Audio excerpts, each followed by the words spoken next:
देखिए दूसरा सवाल है, बिंदु 3, 4 की मूल बिंदु से दूरी क्या है? दिया है बिंदु 3, 4 की, है ना, किससे?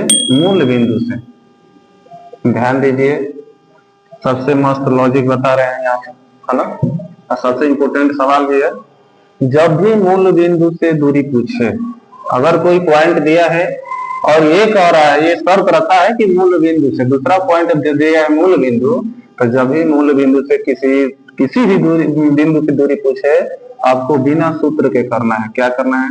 जो पॉइंट दिया इसका स्क्वायर कर लीजिए और दोनों को जोड़ दीजिए। 3 का स्क्वायर 9, 4 का स्क्वायर 16, दोनों को जोड़ दीजिए 25, 25 किसका वर्ग है?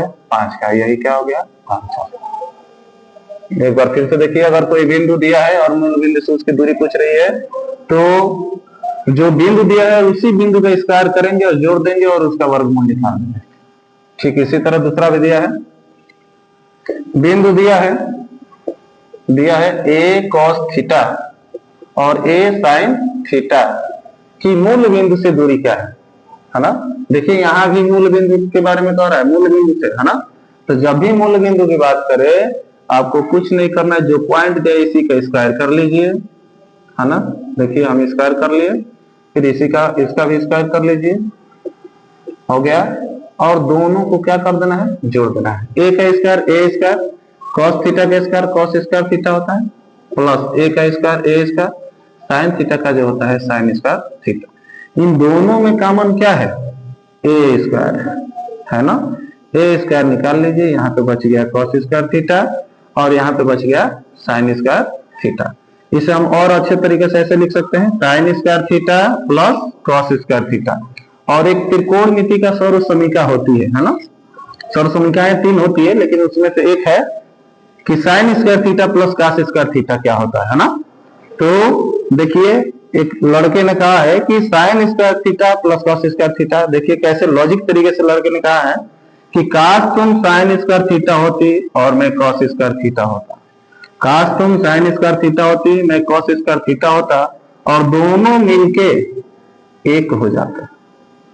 ठीक, काश तुम sin स्क्वायर थीटा होती और मैं cos स्क्वायर थीटा होता, दोनों मिलके एक हो जाते। क्या हो जाते? एक हो जाते। ठीक, तो यही sin square theta plus cos square theta का मान क्या होता है? एक।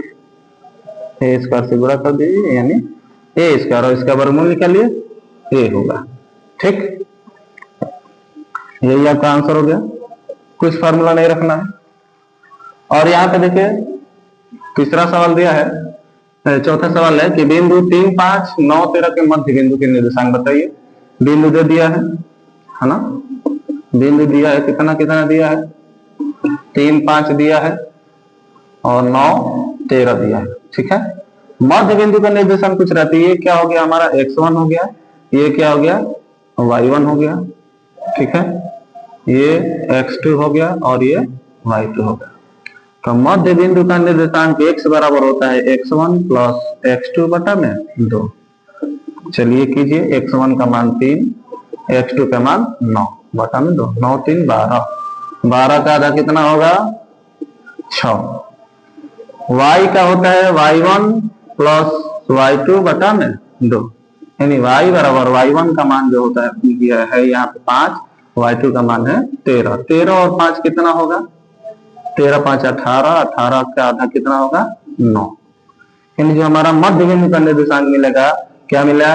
x का मान 6 और y का मान 9। यही क्या हो गया? आंसर। लास्ट सवाल है, देखिए त्रिभुज के 3 गो शीर्ष दिया है, 3 बिंदु दिया है और कह रहा है कि इसके केंद्र का निर्देशांक बताइए। केंद्र का निर्देशांक मतलब ये यहाँ से ये और यहाँ से फिर ये, यानी यहाँ का निर्देशांक पूछ रहा है। तो यहाँ पे x और y, मान लीजिए कि x और y निर्देशांक है, तो इसमें x का जो मान होगा, केंद्र के निर्देशांक का जो होता है x बराबर x1 plus x2 plus x3 बटा में 3।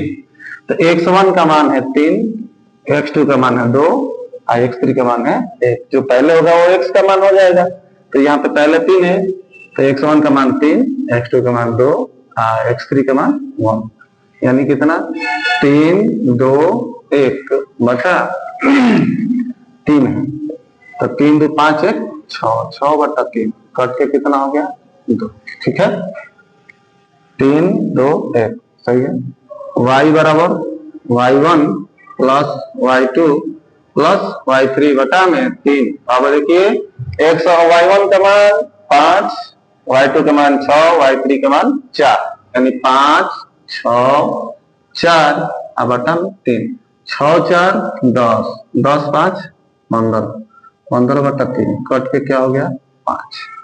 ठीक, तो जो केंद्र का निर्देशांक x का मान हुआ 2 और y का मान हुआ 5।